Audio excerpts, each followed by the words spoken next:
하나님의 말씀을 교독하시겠습니다. 예수께서 다시 바닷가에 나가심에 큰 무리가 나왔거늘 예수께서 그들을 가르치시니라.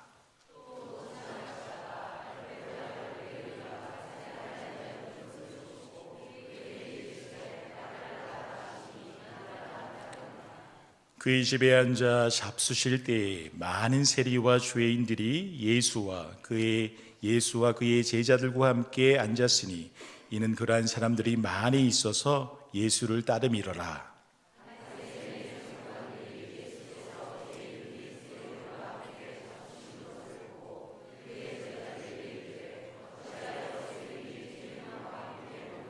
함께 봉독하십니다. 예수께서 들으시고 그들에게 이르시되 건강한 자에게는 의사가 쓸데없고 병든 자에게라야 쓸데있느니라.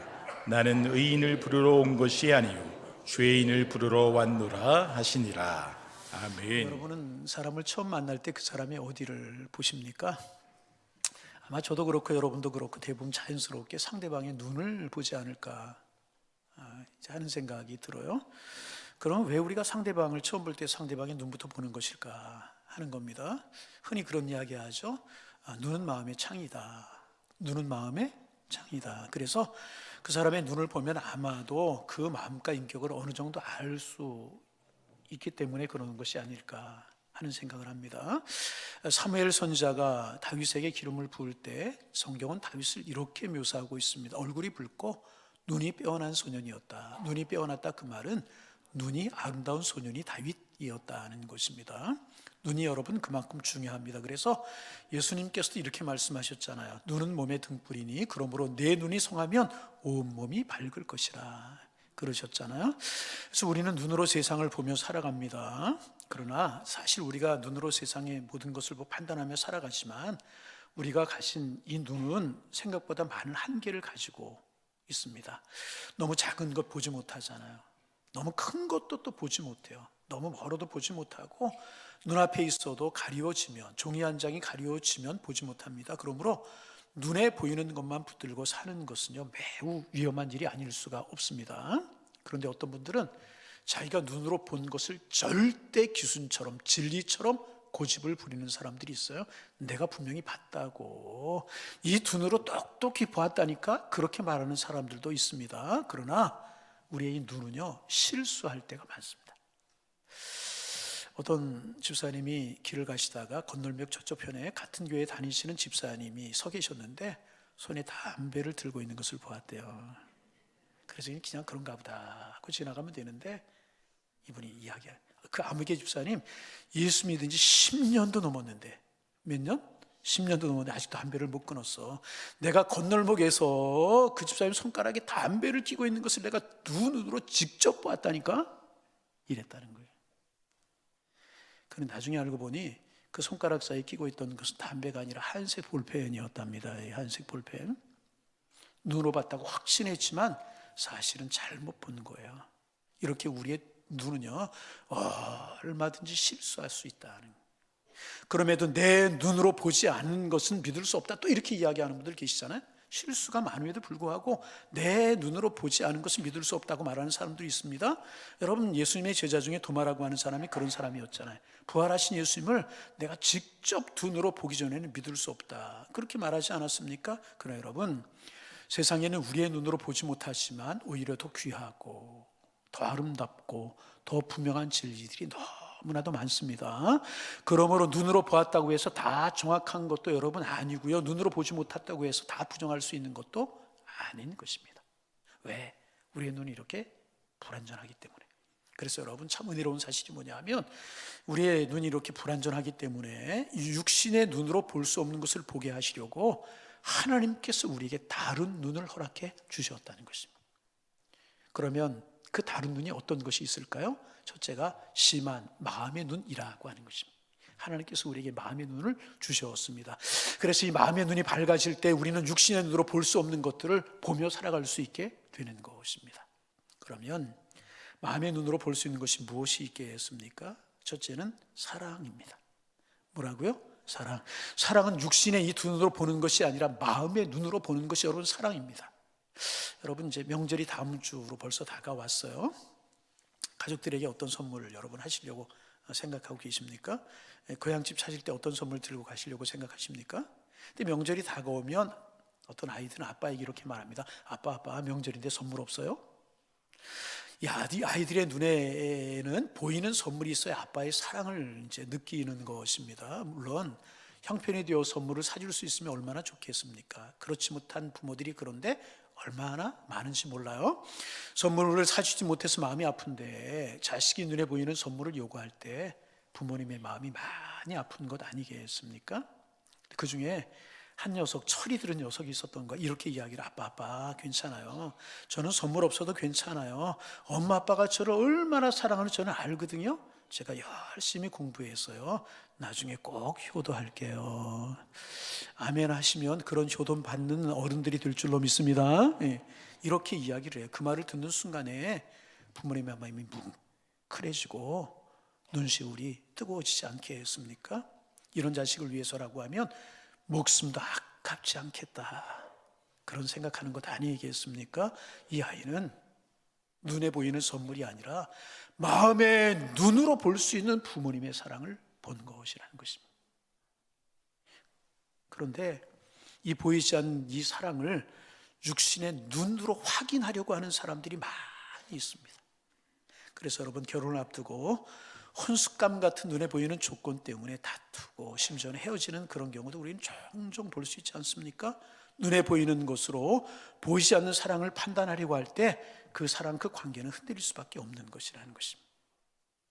그런가 하면 어떤 사람은 그 외모에 끌린 감정을, 다시 외모에 끌린 감정을 사랑으로 착각해서 결혼을 하는 경우도 있다는 것입니다. 그러나 시간이 지나고 나면 그 사랑의 본질이 아니었다는 것을 깨닫게 되는 것입니다. 그리고 눈물을 흘릴 때가 있는 것 아니겠습니까? 그러나 여러분, 사랑은요, 육신의 눈으로 보는 것이 아니라 마음의 눈으로 보는 것입니다. 그 사랑을 마음의 눈으로 보고요, 그 사랑 앞에 내 자신을 열어놓는 것이 사랑인 것입니다. 그러므로 성도 여러분, 보이지 않는 사랑을 볼 수 있는 밝고 아름다운 마음의 눈을 가지실 수 있기를 주님의 이름으로 축원합니다. 두 번째, 마음의 눈 심한으로 볼 수 있는 것이 있어요. 가능성이라는 거예요. 뭐라고요? 가능성이라고 하는 것도 육신의 눈이 아니라 마음의 눈으로 보는 것입니다. 그래서 겉으로 보면 병들었고요, 가진 것이 없어요. 희망이 없어 보이는 사람들이 있습니다. 그래서 우리는 그 사람을 틀렸다, 이제 끝이다, 이렇게 쉽게 말하고 쉽게 판단합니다. 그러나 그것은 육신의 눈으로만 판단한 결론인 것입니다. 마음의 눈으로 보는 사람은 절대로 그렇게 이야기하지 않아요. 여러분 많이 들었던 유명한 이야기가 하나 있죠. 한 신발 회사가 두 직원을 아프리카에 보내서 시장 조사를 하게 했답니다.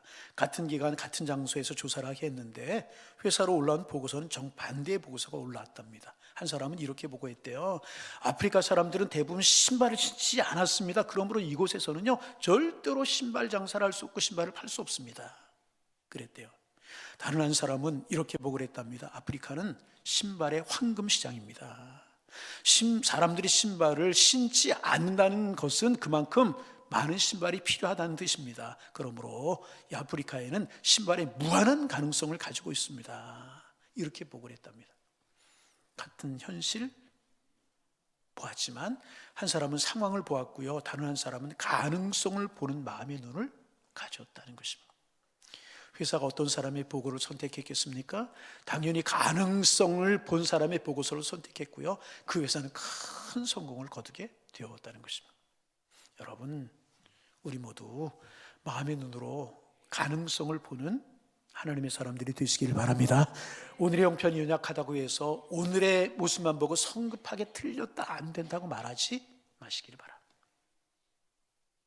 하나님의 사람들, 그리스도인들은 상황 앞에서 포기하는 사람이 아니라, 육신의 눈으로만 판단하고 포기하는 사람이 아니라 마음의 눈으로 하나님 안에서 가능성을 바라보는 사람들인 것입니다. 그러므로 우리는 믿음으로 이렇게 고백하는 사람들입니다.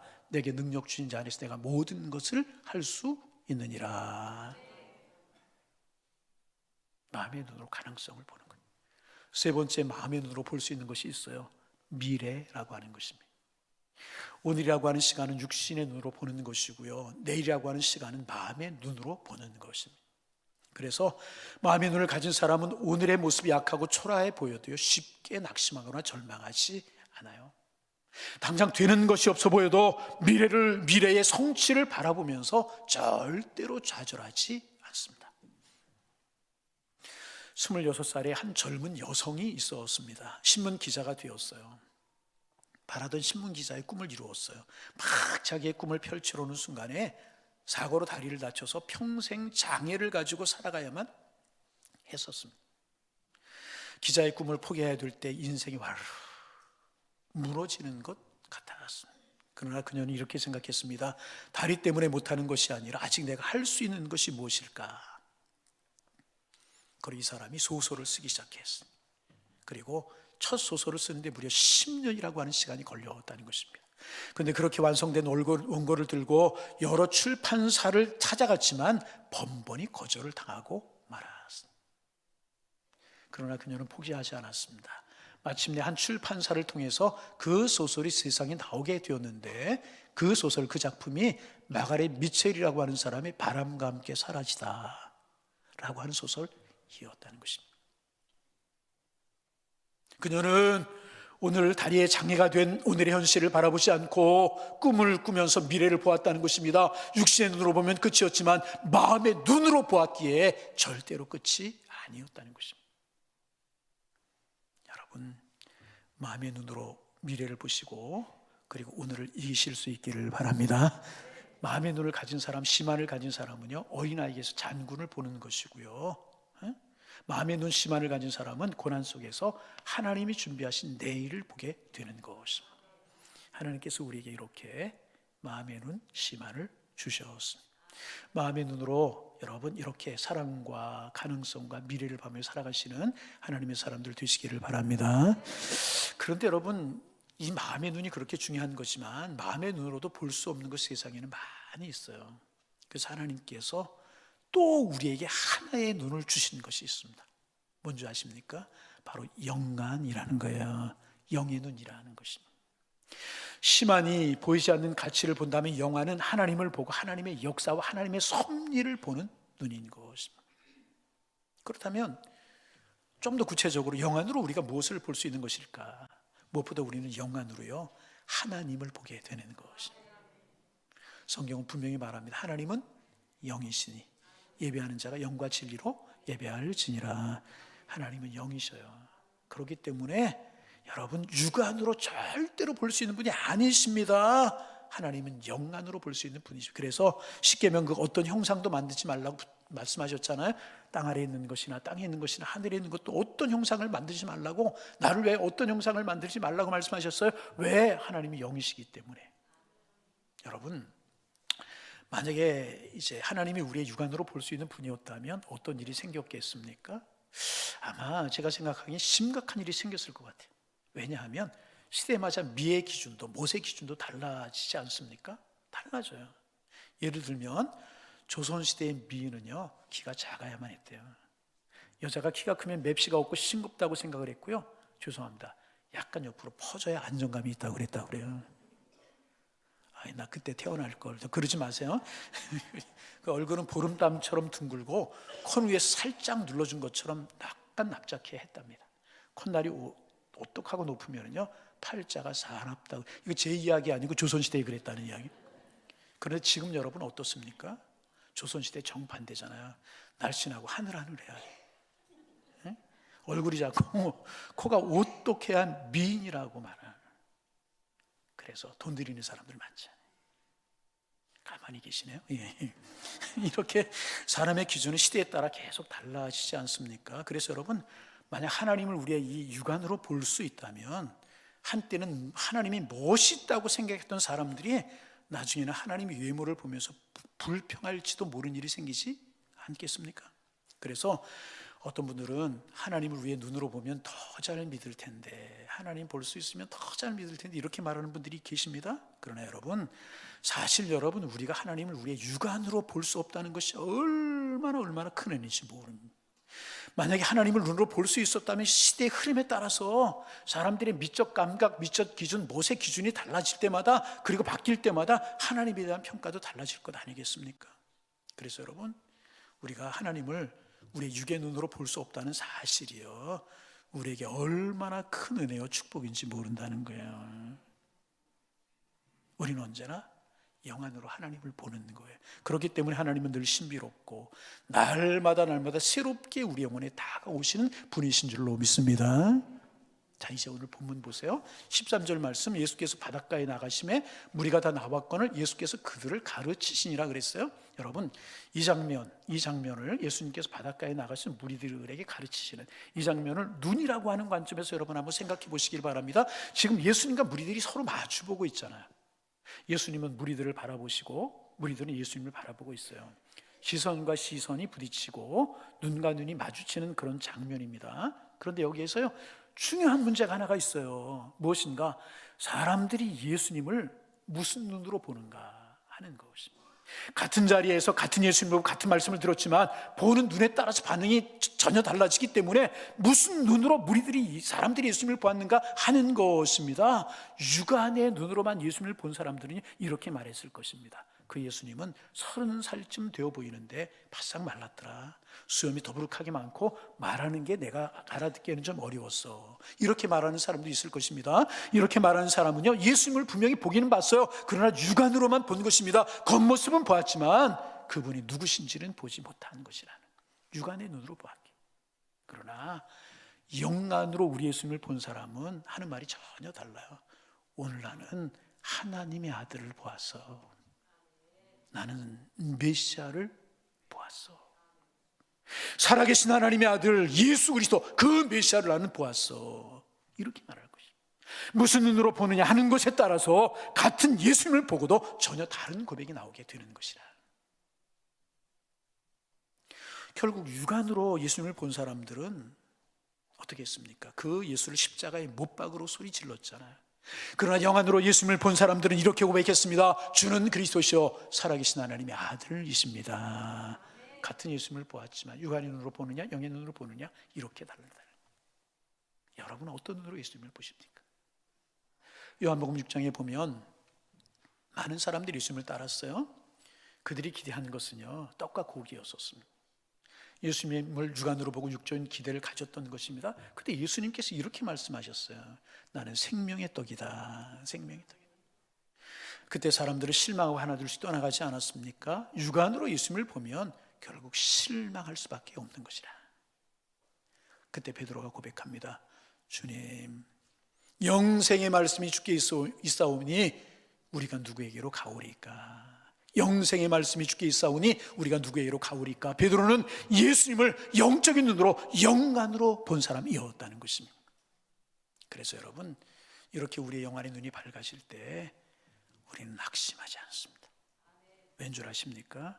현실과 상황, 환경 보는 것이 아니라 우리는 영의 눈으로 하나님을 보기 때문에 낙심하지 않다는 거예요. 그러면 예수님은 사람들을 어떤 눈으로 보셨을까? 사람들이 예수님을 그렇게 보았다면 이번에는 예수님이 사람들을 어떤 눈으로 보셨을까? 만약에 예수님께 사람들을 육안으로만 보셨다면 그렇게 보잘것없는 무리들을 굳이 만날 이유가 있으셨겠습니까? 없을 것입니다. 그런데 예수님은요, 그들을요 영의 눈으로 구원받아야 될 하나님의 자녀들로 보시는 것입니다. 삭개오를 보실 때 그랬잖아요. 예수님은 그의 직업이나 재산 이런 거 보시지 않았어요. 영의 눈으로 그를 보셨어요. 그래서 이렇게 말씀하십니다. 이 사람도 아브라함의 자손이미로다. 아브라함의 자손이다. 여러분, 주님이 우리를 육의 눈으로만 보셨다면 주님께 사랑받고 구원받을 백성이 누가 몇 사람이나 되겠어요. 주님이 우리를 육의 눈으로 보셨다면 우리가 구원받을 사람이 몇 사람이 되고 하나님의 자녀가 될 사람이 몇 사람이나 되겠습니까? 그러나 주님은 우리를 신의 눈으로 보신 것이 아니라 영의 눈으로 보시고 끝까지 포기하지 아니하시고 십자가에서 자기를 내어주시기까지 끝까지 우리를 사랑하셨습니다. 이런 눈으로 오늘 마가복음 2장에서 예수님이요 레위라고 하는 사람을 보셨습니다. 사람들이 보기에 레위는 세일이었었습니다. 민족을 배신한 사람, 돈을 밝히는 사람, 함께 박을 먹지 않는 사람, 못할 사람, 상종하지 못할 사람, 이렇게 보았어요. 육의 눈으로 보면은요, 레위는요 부정한 사람이었고요, 마음의 눈으로 봐도요 그에게서 그렇게 큰 가능성이 보이지 않는 사람이 레위였었습니다. 그러나 예수님은요 레위를요 영의 눈으로 보셨다는 거예요. 그래서 죄의 눈으로 보지 아니하시고 버려진 인생으로 보지 아니하셨습니다. 불쌍한 한 영혼으로 보셨습니다.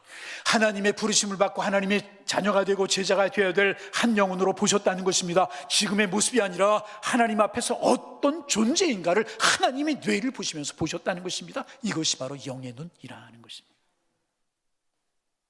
레위의 집에서 벌어진 잔치에서도 마찬가지였었습니다. 서기관들과 바리새인들이 수군거려 어찌하여 저가 세리와 죄인들과 함께 먹는가 하면서 그들을 예수님은 육안의 눈으로 보려고 했어요. 그래 예수님은 그 자리를요 영의 눈으로 보셨습니다. 병든 자가 치료받는 자리, 잃어버린 사람이 돌아오는 자리, 구원이 시작되는 자리로 그 자리를 보셨다는 것입니다. 그래서 예수님 이렇게 말씀하시잖아요. 건강한 자에게는 의사가 쓸데없고 병든 자에게라야 쓸데있느니라. 나는 의인을 부르러 온 것이 아니라 죄인을 부르러 왔노라. 주님 이렇게 말씀해요. 나는 의인을 부르러 온 것이 아니다. 죄인을 부르러 왔노라. 그런데 여러분, 우리가 아셔야 될 것이 있어요. 이 말씀은요 레위 한 사람에게만 해당되는 말씀이 아니라는 것입니다. 이 자리에 앉아있는 우리 모두를 향한 선언인 것입니다. 만약 여러분 반복되는 이야기지만 예수님께서 우리를 육신의 눈으로, 육의 눈으로 보셨다면 누가 하나님의 자녀가 될 수가 있었겠으며, 만약 예수님께서 우리를 마음의 눈으로만 보셨다면 그분 앞에 담대히 설 사람이 누가 있겠습니까? 그런데 감사하게도요 주님 우리를요 영의 눈으로 보셨다는 것은 사랑받아야 될, 구원받아야 될 하나님의 자녀로 보셨다는 거예요. 그럼 여러분 이제 질문이 이것입니다. 나는 지금 어떤 눈으로 주님을 바라보고 있는가? 그리고 나는 어떤 눈으로 사람을 바라보고 이 어떤 눈으로 현실을 바라보고 있는가 하는 것입니다. 영의 눈으로 주님을 보면 십자가는 실패가 아니라 구원으로 보이게 되는 것입니다. 영의 눈으로 사람을 보면 죄는 버릴 대상이 아니라 부르심의 대상으로 보이게 되는 것입니다. 영의 눈으로 보면 힘들거리온 나의 환경, 주님이 준비하신 새로운 은혜의 과정이요 축복이 되게 되는 것입니다. 그러므로 여러분, 사랑하는 성도 여러분, 육신의 눈을 넘어서시길 바랍니다. 마음의 눈으로 보실 수 있기를 바라고, 그 마음의 문을 넘어서셔서 영의 눈을 뜨고 영의 눈으로 바라보며 살아가시는 하나님의 사람들 되시기를 주님의 이름으로 축원합니다. 그렇다면 여러분, 우리는 어떻게 영의 눈을 가질 수 있는 것일까? 우리는 어떻게 영의 눈을 가질 수 있는 것일까? 질문이 하나가 남게 되는 것입니다. 여러분 아셔야 합니다. 영의 눈은요, 영안은요 특별한 사람만 가지는 능력이 아니에요. 오래 기도했다고, 신앙의 연수가 길다고, 직분을 가졌다고 저절로 열리는 눈이 아니라는 것입니다. 영안의 눈은요 오직 은혜로 주어지는 하나님의 선물인 줄로 믿습니다. 영의 눈은요 은혜로 띄어지게 되는 것입니다. 그러므로 우리가 영적인 눈을 갖는 일은요 생각보다 단순합니다. 세 가지 기억하십니다. 첫째, 늘 주님의 십자가 앞에 서는 것입니다. 늘 주님의 십자가 보혈 앞에 서는 것. 주님이 나를 위해 십자가에 달려 돌아가셨네. 십자가 앞에 서면 나를 보는 내 눈이 무너지고 나를 보시는 하나님의 눈이 나에게서 열리기 시작하게 되는 것이라. 우리 교회 전에도 말씀드린 것 같은데, 우리 교회를 건축하고 본당 인테리어를 하면서 원래 설계에는 앞에 인테리어가 저 화면이 중간에 와 있고 십자가 조그맣게 해서 이쪽에 달리게 되어 있었어요. 제가 가만히 생각하면서 우리 성도님들이 교회 예배당에 들어오시면서 무엇을 제일 먼저 바라보는 것이 은혜가 될까, 주님 생각할까 생각하다가 십자가를 앞에 걸었어요. 이게 뭐 꼭 이렇게 해야만 된다는 이야기 아니고, 성향이 따르고 뭐 다 방식이 따라서 어디니 이 십자가 올리면 어떻고, 없으면 어떻고, 또 이쪽에 화면이 있고 없으면 어떻겠습니까? 중요한 건 아닌데 제 마음속에 그런 생각이 들었어요. 그래도 십자가 바라보는 것이 은혜가 되겠지. 십자가 이렇게 걸어놓고 보니까 괜찮죠? 예. 안 괜찮아요? 이래도 가만히 저래도 가만히 있는 분은 뭐 더 크게 달라 그 말씀이신 것 같은데, 하여튼 십자가 앞에서 서면은요, 그 보혈 앞에 서면 내가 무너지는 거예요. 예? 나를 보신 하나님의 눈이 열리기 시작하고 이웃을 보는 하나님의 눈이 열리기 시작하는 거예요. 엄마하고 불평하고 사라지게 되는 거예요. 늘 뚫뚫거리는 게 사라지게 해요. 십자가 앞에서는. 십자가 앞에서. 두 번째, 하나님의 말씀을 가까이 하면서 말씀으로 현실을 새롭게 해석하는 것입니다. 말씀을 통해서 사물을 보고 말씀을 통해서 사건을 보라는 것입니다. 말씀을 읽을 때 지금 상황이 어떤가 보다, 주님은 이 상황에서 이 상황을 어떻게 보실까, 이렇게 내가 변화되게 되는 것입니다. 그럴 때 우리의 영안의 눈이 활짝 열리게 되어지게 되는 것이라네. 여러분 십자가 앞에 서시고요, 말씀을 가까이 하는 여러분들 되셔서 영안의 눈이 활짝 열리기를 바랍니다. 세 번째, 사람을 볼 때 주님의 시선으로 보도록 노력해야 되는 거예요. 십자가를 통해서, 주님의 사랑을 통해서 상대방을 보는 거예요. 나의 판단 앞세우지 말고, 그것이 진리라고 생각하고 뚫뚫거리지 말고, 그 사람을 향한 불평하지 말고, 주님이시라면 이 사람을 어떻게 볼까? 주님의 마음으로 보는 거예요. 주님의 눈으로 보는 거예요. 그럴 때 영안의 눈이 차츰차츰 열리게 되는 것이라.